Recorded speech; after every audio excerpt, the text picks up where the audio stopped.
Vážení novomanželé, ale keci tam neslyší.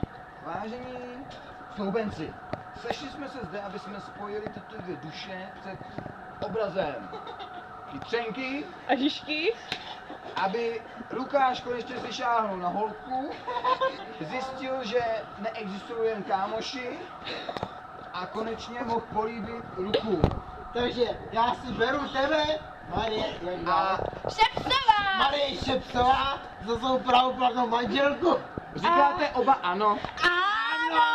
Dejte Polibte nevěstu na ruku.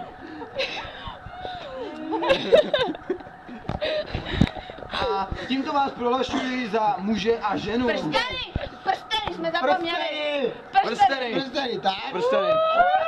A ještě já. Tady máte klíče. To je od vašeho nového partnera. A dáme si první polku. A teď si a promluvme si ještě o novomanželské smlouvě. Cože? Před Všechno manželskou jsme neuzavírali. všechno má Mája. Lukáše. Já si tě beru.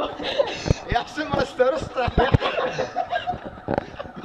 Já tě zabiju. Právě si povedla novomanžela. Nevadí, já si beru starosty, to je výhodnější.